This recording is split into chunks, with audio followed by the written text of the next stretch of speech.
오늘은 8월 마지막 주일입니다. 2016년도가 이제 8개월이 지나간다는 뜻이죠. 3분의 2가 지나가는 그런 시점입니다. 이제 아침 저녁으로 좀 선선한 이제 바람도 불고 이제 가을이 본격적으로 시작이 될 텐데, 오늘 읽었던 이 본문 달란트 비유는 이 시점에서 꼭 필요한 그런 말씀이라고 저는 생각을 합니다. 이것은 말씀하시는 것처럼 비유입니다. 비유. 실제 있었던 일이 아니라 예수님께서 어떤 특정한 의도와 교훈을 주시기 위해서 가상으로 만드신 어떤 특별한 메시지, 스토리라는 거죠. 여기에 담겨져 있는 특별한 의미가 무엇일까? 이 시점에서 우리가 들어야 될 특별한 이유가 무엇일까? 본문의 내용을 차근차근 살펴보면서 함께 살펴보기를 원합니다. 한 부자 주인이 타국에 여행을 하면서 3명의 종들에게 자신의 소유를 맡겨요. 금 5달란트, 2달란트, 1달란트를 맡깁니다. 우리 이 본문을 아마 교회 열심히 다니셨던 분들은 많이 보시고 또 들으셨던 그런 내용일 겁니다. 그리고 읽을 때마다 여러 가지 또 깨달음도 있지만 좀 의아하게 생각하는 부분들도 있을 거예요. 근데 특별히 본문의 어떤 배경을 접하면서, 아니 왜 주인은 종들을 차별하는가? 왜 누구는 5달란트 주고 누구는 1달란트 주는가? 왜 공평하지 않은가? 하며 기분 나빠할 필요가 없다라는 거예요. 혹시 기분 나쁘셨나요? 기분 나빠할 필요가 하나도 없어요.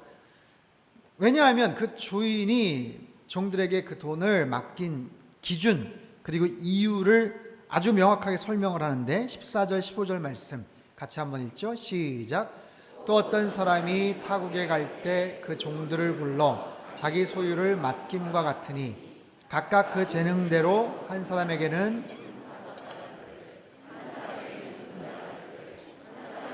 1달란트를 주고 떠났더니, 자, 재능대로 맡겼어요.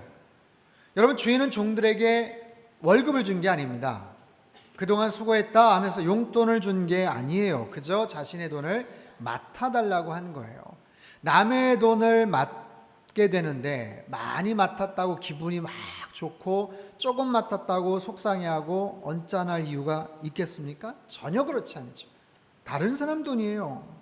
내 돈이 아니에요. 그러면 어쩌면 세 번째 종처럼 그저 맡긴 것 땅에 잘 묻었다가 원금 그대로 갖다 주는 것도 괜찮은 방법 같아요. 우리가 잘 아는 것처럼 후에 주인이 와서 나와 결산하자, 어떻게 사용했니? 라고 물어봅니다.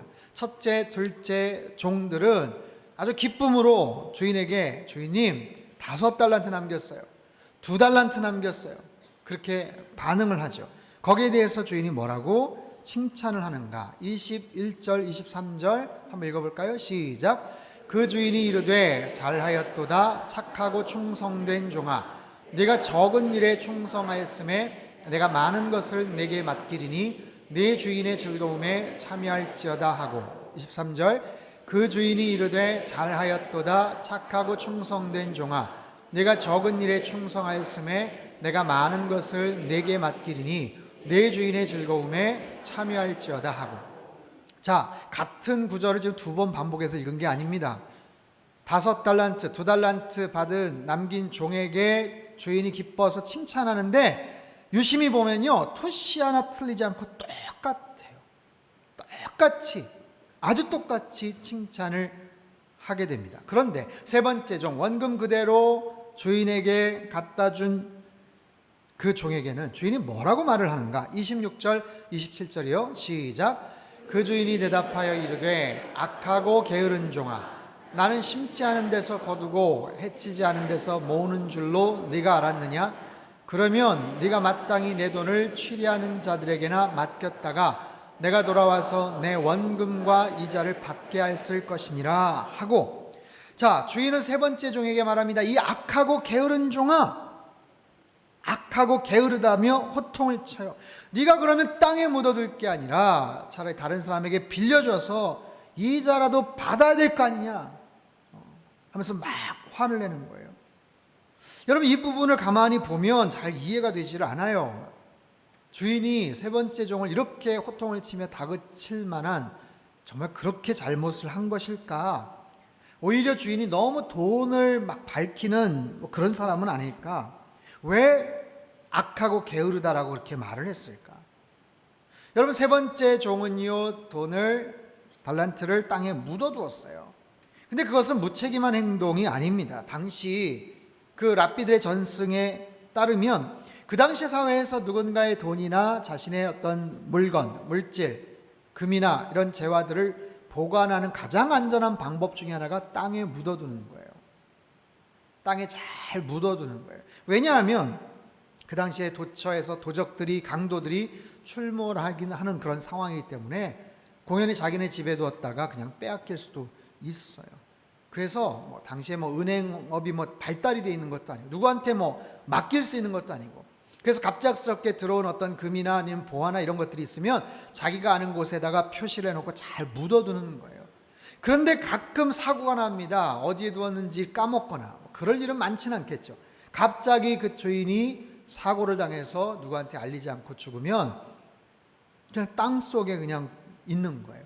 그래서 마태복음에 보면요, 예수님이 천국은 마치 밭에 감추인 보화와 같으니 라는 그런 비유가 나오거든요. 괜히 밭에서 금은 보화가 나오는 게 아닙니다. 바로 그런 경우예요. 갑작스럽게 사고를 당하거나 세상을 떠났을 경우 그렇게 묻어두었던 그런 보물들이 발견이 되는 경우가 있었다는 거죠. 근데 정말 그 주인의 말대로 그 달란트를 은행이나 다른 사람에게 빌려줘서 이자를 못 받게 한 책임은 있어요. 하지만 이미 주인은 몇 달란트를 지금 얻은 거예요? 7달란트의 수입이 생긴 거잖아요. 5달란트, 2달란트 받은 종이 열심히 일해서 배에 어떤 인문을 남겼으니까 7달란트 이득이 있으면 이미 주인의 마음이 굉장히 흡족하거든요. 기분이 아주 좋거든요. 근데 그런 상황 속에서 1달란트 그 이자 못 받게 한 것에 대해서 막 화를 내는 그런 주인이라면 뭔가 좀 이상하지 않을까? 여러분, 그리고 당시에는요, 이스라엘 지역에서 어떤 사람이 지나치게 많은 부를 축적하는 것이 굉장히 비도덕적인 행동으로 여겨졌어요. 왜냐하면 그 시대에는 모든 물건이나 재화 등이 굉장히 제한되어 있었기 때문에 그렇죠. 소위 말해서 한 공동체, 아주 좁은 마을의 돈이 돌아봐야 한 동네에서 도는 거예요. 그날 누가 수입이 있었다, 누가 돈을 벌었다 하면 어떤 사람이 그만큼 돈을 벌지를 못하는 거예요. 그래서 좁은 그 지역 커뮤니티 안에서 상대적으로 어렵고 오늘 벌이가 시원치 않은 사람들이 있기 때문에 어떤 한 사람이 독식을 하거나 많은 돈을 그냥 무자비하게 그렇게 벌어들이는 것은 손가락질을 당하거나 수치스러운 일이기도 했습니다. 이미 7달란트의 순수한 이득을 취한 이 주인은요, 그런 수모를 당할 수 있어요. 대문 안에서는 지금 돈을 세느라고 기분이 좋겠지만 문 밖에서는 사람들이 손가락질하고 조롱을 할 수가 있기 때문에 그렇죠. 빨리 계산을 마치고 지금 빨리 수습하고 들어가야 되는 거예요. 그런데 세 번째 종에게 악하고 게으른 종아 하면서 지금 이야기를 해요. 악하고 게으르다. 세 번째 종이 악하고 게으르대요. 땅만 판 것 외에 아무것도 한 게 없어요. 세 번째 종. 그런 걸 보면 게으르다라는 것은 맞는 지적일 수 있습니다. 그런데 악하다라고까지 얘기할 수 있을까? 왜 이 종이 악하다고 말할까요? 마지막 30절을 보면요, 이 무익한 종을 바깥 어두운 데 쫓아내라. 슬피 울며 이를 갈미 있을 것이다. 와, 여러분 생각해 보십시오. 오랜만에 온 주인이 받은 원금 그리고 얻은 수익들을 확인하고, 야, 이 정도로 너희들 애썼네, 수고 많았네, 야, 수고 많았어, 그동안 자 애썼지, 이거 보너스야 하면서 기분 좋게 용돈도 주고 수고했어, 아이 너 1달란트 괜찮아, 원금 그대로 갖고 왔으니까 괜찮아 하면서 한바탕 잔치라도 벌리고 해피하게 끝낼 것 같은 이 비유가 마지막 보면 굉장히 험악한 분위기로 끝이 납니다. 도대체 이 비유에서 말하고자 하는 목적, 이유가 뭘까요? 왜 세 번째 종이 그렇게 잘못한 것일까요? 자, 잘 들어보십시오. 가장 큰 이유, 주인이 그렇게 화를 냈던 가장 큰 이유는요, 세 번째 종이 주인을 오해하고 있었다라는 거예요. 24절, 25절 말씀 같이 읽겠습니다. 시작. 1달란트 받았던 자는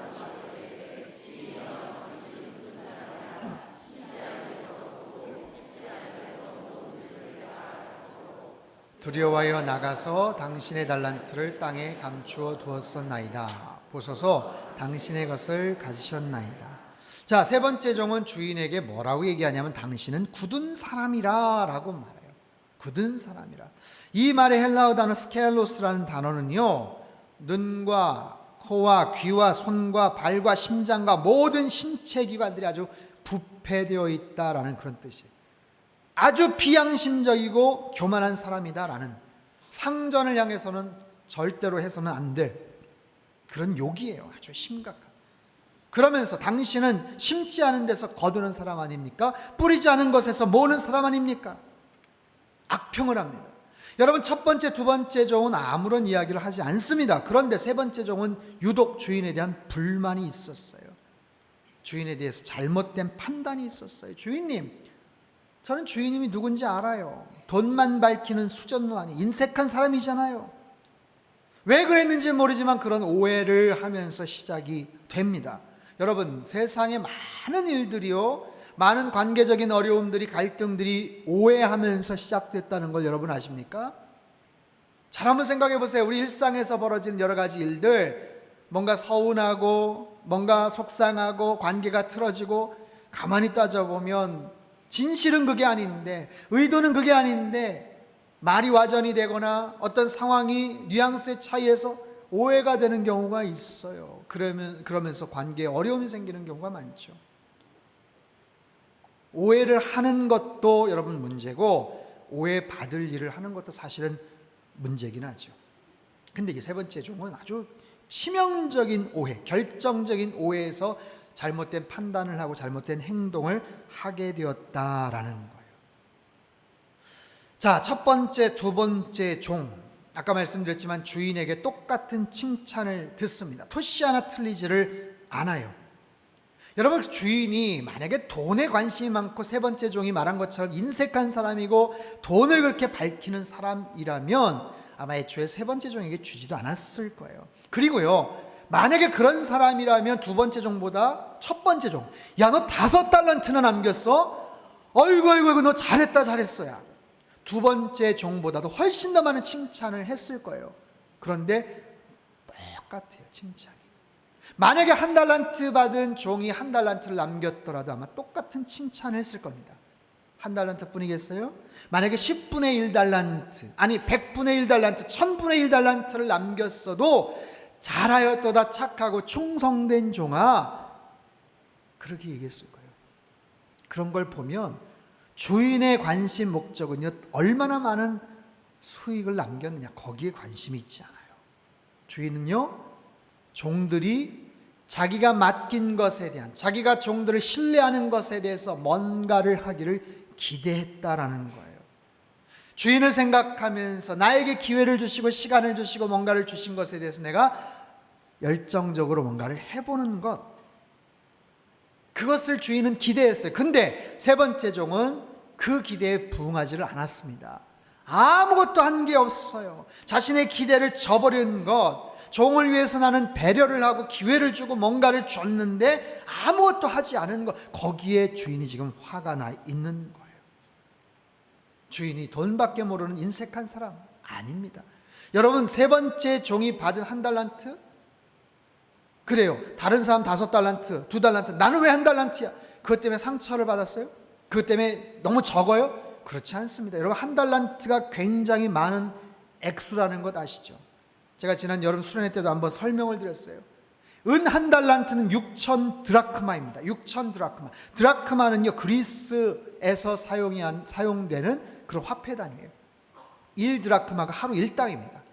하루 1당에 6천 드라크마, 6,001을 일해야 벌 수 있는 액수입니다. 6,001. 1년 365일, 65일 빼고 300일, 그렇게 계산해도요, 얼추 잡으면 20년 연봉이에요. 20년 연봉. 은 1달란트가 20년 연봉입니다. 그런데 금은요, 거기에다가 15배를 곱해야 돼요. 계산해 보십시오. 15배.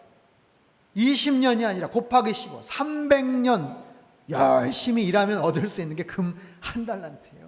그 세 번째 종이 받은 액수가 그 정도로 엄청난 액수였다는 거예요. 여러분, 그 돈을 가지고 뭐든지 할 수 있겠죠. 사업을 하든 장사를 하든 뭐든지 할 수 있었죠. 그런데 세 번째 종은요, 그것이 많으냐 적으냐 거기에 대한 평가도 없어요. 왜 나는 적게 줍니까? 불평하는 것도 없어요. 그냥 그것마저도 귀찮하고 그냥 부담스러워했어요. 왜요? 어차피 내 돈도 아닌데 그거 열심히 일해야 뭐 누구 좋으라고 일을 해. 아유, 괜히 뭐 잘못했다가 건드리면 고생하니까 그냥 땅 파먹고 그냥 이따가 갖다 주면 돼. 주인이 화가 났던 이유는 바로 그 사실 때문입니다. 주인을 위해서 땅 판 거 외에는 아무것도 하지 않았더라라는 거예요. 대단한 착각과 잘못된 결정 속에서 세 번째 종은 주인과의 관계가 완전히 틀어지고 말아요. 사랑하는 성도 여러분, 우리 말씀을 우리가 어떻게 적용할 수가 있을까요? 매 분기 때마다 회사나 기업체에서는 새로운 목표 그리고 그에 따른 결과 평가를 합니다. 그동안 순이익, 손실, 세워놓은 결정들, 계획들 앞으로 어떻게 할 것인가, 변화시킬 것인가, 상반기 어떻게 할 것인가, 하반기 어떻게 할 것인가. 자, 지나간 상반기 3분의 2가 지금 지나가는 시점에서 묻겠습니다. 2016년도 정말 엊그제 시작한 것 같은데 너무 빨리 지나갔어요. 그죠? 3분의 2가 훌쩍 갔어요. 묻겠습니다. 여러분 지나간 3분의 2 상반기는 어떠셨어요? 어떻게 스스로 평가를 하십니까? 2016년이 되면 꼭 내가 해야지 라고 생각했던 많은 일들 어떻게 많이 이루고 계십니까? 남은 하반기 4개월 남은 시간 동안 어떻게 하기로 여러분 계획하고 계셔요? 오늘 본문을 통해서 우리에게 주시는 메시지는요, 우리 인생 전체를 통해 종들에게 그러셨던 것처럼 나와 결산하자 하면서 결산하실 때가 있다라는 사실이에요. 언제가 될지는 모르지만 그때 우리는 주님 앞에 무엇을 내놓을 수가 있을까요? 내가 얼마의 달란트를 받았느냐 그것을 판단하고 측정하고 그거 가지고 괜히 사람들과 비교하고 그럴 게 아니라 중요한 사실은 나에게 뭔가를 주셨다라는 거, 나에게 기회를 주셨다라는 거, 나에게 뭔가를 기대하신다는 거, 지나간 시간 동안 나에게 건강 주시고 시간 주시고 기회 주시고 그래서 여기까지 살게 하셨다는 것, 여러분 일단 그 사실에 더욱더 감사하며 사실 수 있기를 바랍니다. 그게 주님께서 우리에게 원하시는 첫 번째 마음이에요. 그리고 받은 것을 잘 헤아려서 내가 무엇을 하면서 살 것인가, 어떤 일을 하면서 살 것인가, 하다가 실패를 볼 수도 있겠죠. 하다가 그 손실을 볼 수도 있겠죠. 그러나 뭔가를 시도하고 있는가, 감사하면서 뭔가를 바라보고 시도하고 있는가, 나에게 주신 그분을 바라보며 감사하면서 뭔가를 하고 있는가, 그 사실을 주님은 눈여겨 보신다라는 거예요. 제가 일전에 미국에서 만난 한 목사님 이야기를 좀 소개를 할게요. 이분은요, 콜롬비아 신학교에서 목회학 상담으로 PhD를 받으시고 병원에서 원목도 하시고 굉장히 많은 다양한 경험과 실력을 갖추신 분이세요. 그런데 하나님께서 어떻게 참 인도를 하셔서 미국 동남부 저 아래쪽에 플로리다주라고 있거든요. 거기 데이토나 그 해변으로 아주 유명한 곳이에요. 한인들은 그렇게 많지 않은데 거기에 한인교회 담임 목사로 부임을 하게 됐어요. 한 20가정, 30가정 되는 그렇게 크지 않은 교회입니다. 가서 처음에 열정적으로 기도하며 감사함으로 열심히 목양을 했습니다. 그런데 한 몇 개월이 지나고 나서 가만히 보니까 한 20, 30가정 되는 그렇게 많지도 않은, 크지도 않은 그런 교회인데 심각하게 두 파로 나눠져 있는 거예요, 성도들이. 과거의 어떤 사건, 서로 간의 어떤 감정 대립, 심각하게 싸워요. 대립되고 있어요. 이쪽 가서 화해를 하려고 이쪽 가서 얘기를 하고 아무리 그래도 서로 간의 그 감정의 골이 너무 깊어서 어떻게 해결이 안 되는 거예요. 그래서 어느 날 이 목사님이 결단을 합니다. 그래서 양쪽에 좀 대표급 되시는 집사님, 장로님 가정을 양쪽을 다 초대를 했어요. 집으로 초대를 해서 저녁 식사 같이 하자고 하고 아예 그날 한번 단판을 짓고 서로 좀 풀 건 풀고 화해하고 서로 좀 하나 되는 공동체가 되기를 소망하는 마음에서 약속을 다 받아놨어요. 그래서 한 6, 7가정 다 오기로 약속을 하고 그리고서 그날을 기다리고 준비를 합니다.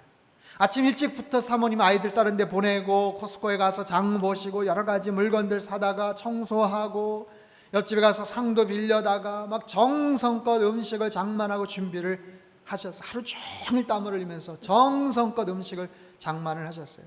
목사님도 그날의 그 만남이 너무너무 중요한지라 기도하면서 정말 기대하면서 하나님 오늘 이 만남을 축복하여 주옵소서.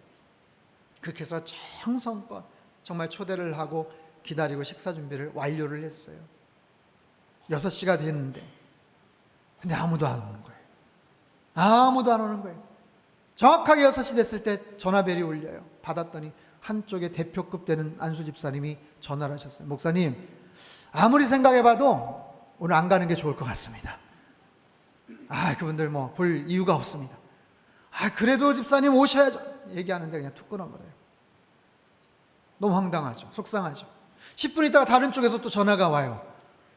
왜 안 오시냐고 그랬더니 목사님 집에 갑자기 급한 일이 생겨가지고 죄송해요. 오늘 못 갈 것 같아요. 못 오시겠다는 거예요. 시간이 됐는데 안 와요. 여기저기 전화를 했는데 아무도 받지를 않아요.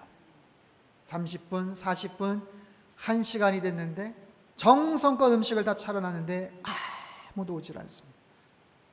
어린아이들이 배고프다고 먹자고 막 옆에서 칭얼대고 보채요.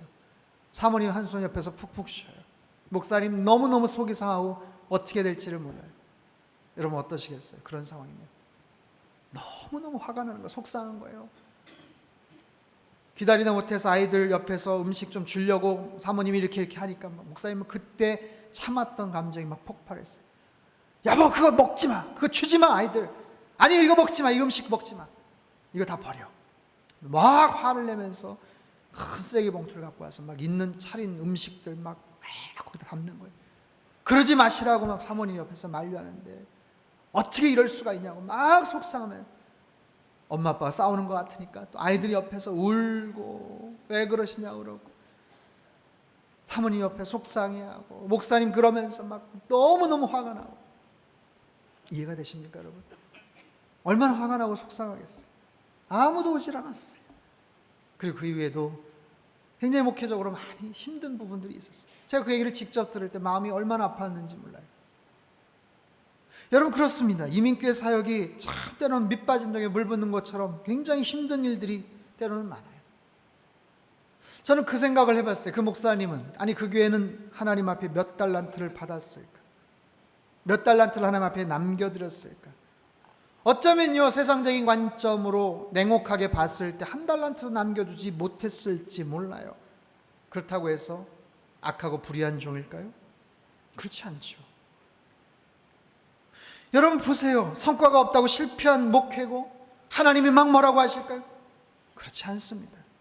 뭔가를 하려고 애를 쓰고 노력하고 수고했지만 그 당시에는 당장 거둬진 것이 없었을 뿐이에요.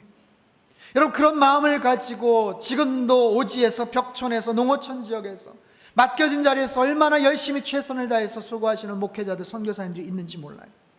여러분 우리는 분명히 알아야 됩니다. 하나님께서 우리에게 많은 것 너희들 내가 줬으니까 더 많은 것 나한테 줘야지 하면서 요구하시는 게 아니다라는 거예요. 때로는 우리가 손해를 보거나 아무것도 남겨드리질 못할 때가 있어요. 너무 죄송하지만 하나님 이렇게 됐어요 라고 할 때가 있습니다. 그러나 주님께서는 그것 때문에 우리를 나무라시는 분 아니세요. 여러분 나에게 맡겨주신 것이 얼마일지 모르지만 그저 그 사실에 감사하며 열심히 최선을 다해서 뭔가를 시도하는 것 자체를 주님은 기뻐 여기신다는 사실이에요. 제가 지난주에 국민일보 신문을 보다가 한 기사를 봤어요. 1998년에 싱가포르에서 태어난 한 소녀의 이야기입니다. 이름은 페이샨 타오라는 소녀예요. 태어났을 때부터 팔다리가 짧았습니다. 정확한 병명을 알 수가 없었어요. 그저 효소 부족으로 세포내 축적돼 발생하는 내분비 질환, 뼈와 장기, 중추신경계 등의 영향을 미침, 그냥 그 정도만 판명이 난 거예요. 자라지를 않아요. 정확하게 1살 되었을 때부터 이 소녀는 몸의 성장이 멈춰버립니다. 그리고 온갖 질병에 시달리게 됐어요. 17살이 됐어요. 근데 모습은 1살짜리 모습. 볼과 얼굴엔 아직도 젖살이 통통 올라와 있습니다. 여전히 기저귀를 찹니다. 폐활량이 적어서 산소 마스크 없이는 생활이 불가능해요. 사진에 나와 있는 저 어린 아기인 것 같지만 17살 된 소녀예요. 그 작은 손으로 글씨를 쓰고 글을 배우고 말을 배우고 그림을 그리고 조금씩 뭔가를 하는 거예요. 그런 상황을 보고 그 엄마가 은행에 다녔는데 일을 그만두고 아이를 전념으로 이제 케어를 합니다. 아버지는 택시 운전을 하는데 엄청난 병원비를 감당하기가 너무 어려운 거예요. 그 아이를 케어하고 돌보는데 너무너무 힘이 드니까 어떤 날은 하나님 앞에 기도를 했대요. 하나님, 이 아이 내일 아침 깨어나지 않고 그냥 하나님 데려가 주세요. 그렇게까지 기도를 한 적도 있었다는 거예요. 그럼에도 불구하고 부모는 열심히 지극정성으로 그 아이를 케어를 하고, 그리고 이 소녀는 정말 강한 의지로 그 병마에 맞서 싸웁니다.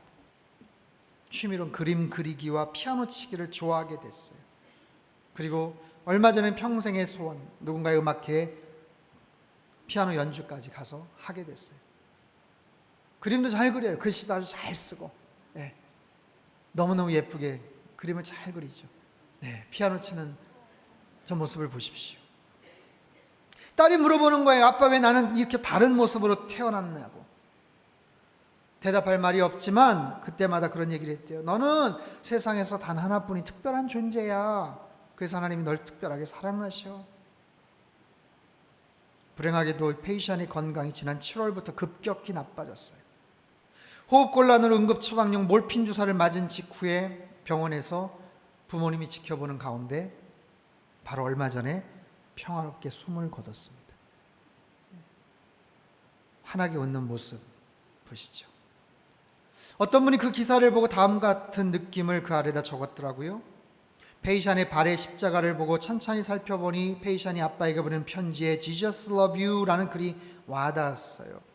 페이샨의 부모는 크리스찬으로 사랑하는 딸을 생명을 다해 사랑하고 돌보았죠. 이제는 페이샨이 사랑하는 예수님 품에 있음이 부모님에게 위로가 될 줄 믿습니다. 페이샨이 그린 그림은 너무 큰 감동이었어요. 빽빽한 구름 사이에 있는 무지개, 그리고 하늘나라로 향하여 올라가는 새들, 손잡고 하늘을 바라보는 페이샨 세 가족. 예수님 부르실 때 그 수고한 부모님도 하늘아버지 보좌로 올라가 사랑하는 예수님을 만나고 사랑하는 딸을 보게 될 줄 믿습니다. 사랑하는 성도 여러분, 우리가 살면서요, 때로는 한 달란트 받은 것처럼 속상할 때, 무력감을 느낄 때가 있습니다. 너무 능력 있고 뭔가를 잘하고 대단한 일들을 하고 성공을 거둔 사람들, 그런 사람들을 볼 때마다 굉장히 무력감을 느끼고 나는 왜 이럴까 하고 낙심하고 속상할 때가 있어요.